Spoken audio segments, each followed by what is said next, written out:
Planet X. The Navy says the Great Lakes will merge.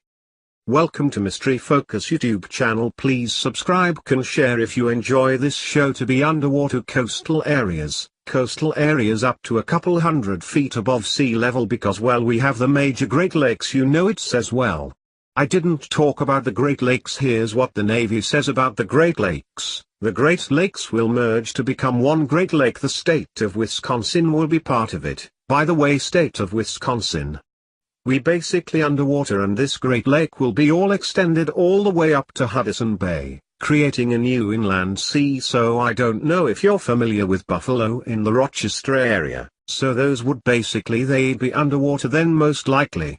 Oh, that's pretty heavy. So you think about that genitive and about a new address. Maybe actually yes, I've been thinking about it. I get a lot of calls on my shows from New Yorkers that are getting out of Dodge, you know. Other Barna, you know, if you're in the Catskill Mountains and so forth, you know, you probably be okay as far as water, but there's other considerations.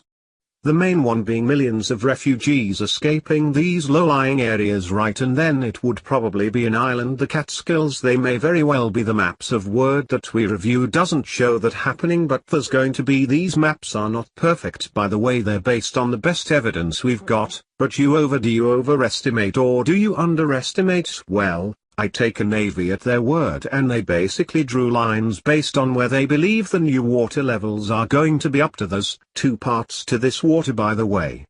Michael and Jimmy, there's going to be what with the technical term is slush. There'll be a slush possibly hundreds of feet high that would inundate areas for just a day or two. Then there's going to be ocean levels which won't be as high as the slush, okay?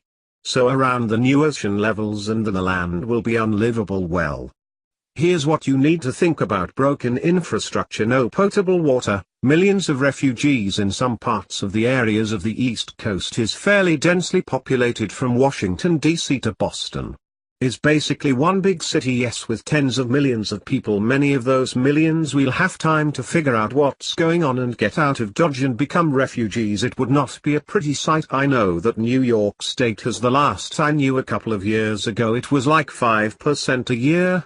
The population was leaving, and it's probably got higher than that now. Well, the people lately leaving tend to be better educated and wealthier as well, yeah, because those people are still in New York, can't afford to move. Well, they want to build a little boat, not move, can't, you know, not move comfortably, you know. It's things can be done if you're willing to put up with some discomfort. So yeah, so New York's not going to be in good shape when this happens. New York City will be wiped out.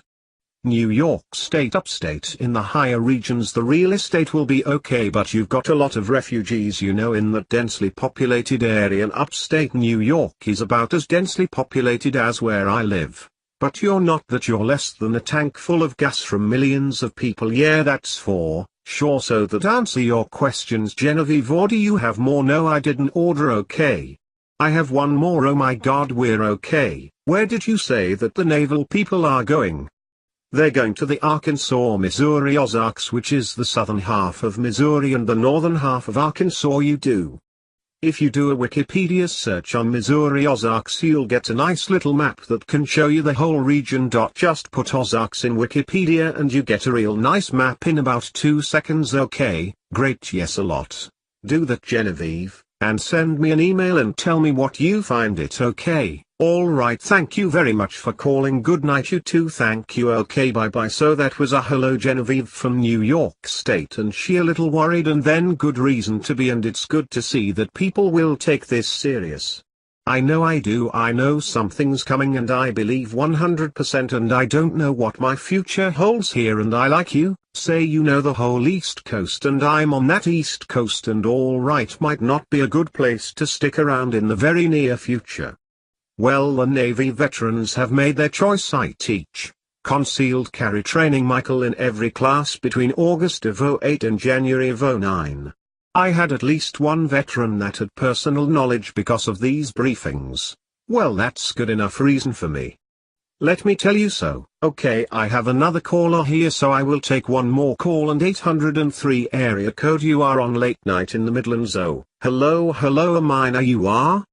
Hey, I just wanted to ask a question about that rock sea level that you're talking about, or Cornwall, England, right?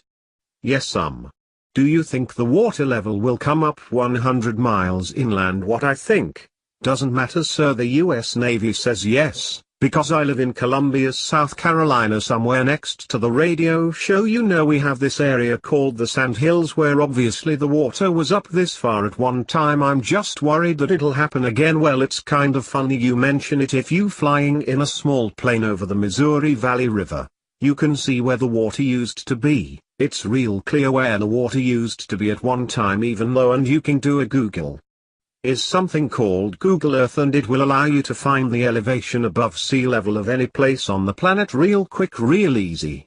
If you're 200 feet above sea level or lower, you're pretty much toast. That's crazy. They think about it, because we're about 150 miles from the coast. Well, if it's not the distance from the water, it's how high above it you are.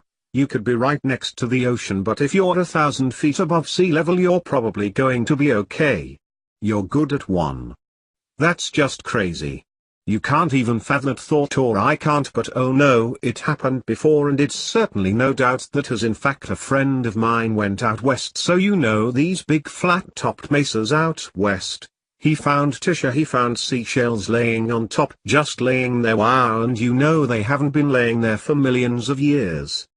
Anybody could do this. You can fly out that tomorrow, climb the top of Mason, or seashells laying around just waiting to be picked up. Well, that's not a sign of what's to come. Then I don't know what is. They didn't fly there, no they didn't fly there, and they haven't been laying there in the wind and the sand blowing for millions of years. That's at the fantasy sea, so bothers me. There's evidence here already saying it's already happened before. That's what bothers me.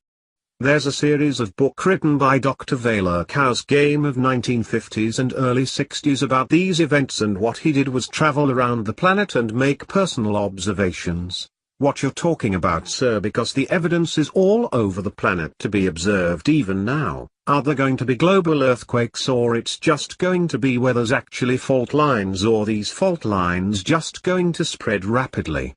Well, we funny should mention it, because the one that happened in the end was in Indonesia 4 years ago. 5 years ago now. They have measuring devices in wells in Missouri where ILO and the water levels went up and down because that earthquake on the other side of the planet. Now granted, that's a tiny effect, but these earthquakes do shake the whole planet when they're bad enough. Yeah, didn't we have the one that caused the tsunami a few years back? Didn't that actually, they said, tilted the Earth on its axis? It built to change our rotation by a fraction of a minute, and it did change the tilt of the Earth by just a fraction of a degree, and just a little bit like that can cause all kinds of Hamlet Kenner.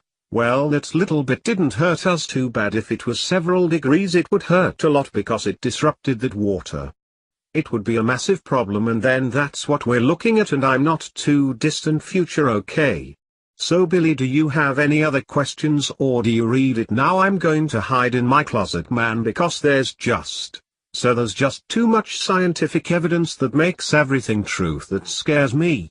Well, I don't think it hiding in your closet is going to help. Well, I think he's being a bit here at ease with us here and facetious. But it might be prudent to start looking at what you can do to protect your family. Yeah. I didn't have a family, I wouldn't worry about it, I just go with it. That's what bothers me. I felt that when I was a young man before my daughter was born. I pretty much felt the same way, but when you got the responsibility you think differently. Exactly. All right, man, I appreciate. Thank you for taking my phone call. Okay, you're welcome, and thank you for calling late night in the Midlands. Alright. Yeah, so people are concerned, and I know that guys that I work with, we talk about this stuff all the time, and you get to see how the storm patterns have changed, and I mean they've gotten stronger, and a lot of stuff that's happening so much more frequent than it has in the past. I know as a kid growing up I don't remember so many tragic family like your New Orleans and the tsunamis and so many earthquakes. It seems like to just rapidly growing. Well, They are the number and severity of earthquakes has increased dramatically. Dr. Robert Richter developed the Richter scale, and when he died shortly after his death in 1984-1985 they changed the Richter scale by one full number of value downwards, so what would be a 6-point earthquake in 1983 would now be a 5-point earthquake. They knew what was coming in the future, and that was one of the part of the deception was the change in Richter scale. It's too bad that there is so much deception and there's so much that they hide from us. And I even not to change the subject any, but I even think with life on other planets and things of that nature, I think they know more about that than they tell us.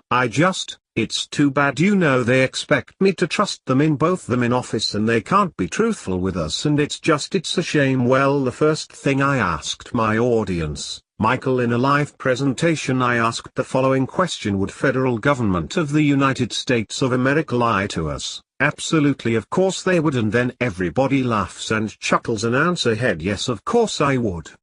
They do. Oh yeah. They've been doing it for decades. Yeah, they do. It's all about their own agendas, and that's where it lays. So it's pretty much every man for himself, so everyone should prepare themselves. Absolutely. And if nothing did happen, then be thankful to God. But if it does happen, you want to be prepared, and well, we are going to be preparing the type of insurance that in a more stationary, you consume the food. It's not all that bad to get prepared. Acquiring new skills and storing up food is not a bad thing. No, it's definitely not. So well, we're just about out of time, so I want to thank you so much for joining me on Late Night in the Midlands tonight, and I am going to send that email to you, and yes I will, and give me your links and I'll get them up on my website and I'll keep them there, and I hope that we could plan another show in the near future, but could maybe take a little longer next time. Let's do that. I'm pretty involved, okay, and I appreciate it to you. Have a great night, okay. Good night. Thank to you for listening the first hour of Late Night in the Midlands. To finish listening to this episode, go to lnmradionetwork.com and become a subscriber. Becoming a subscriber is easy. There is a link on every page to take you to the subscription page. The cost is low and you would be supporting Late Night in the Midlands.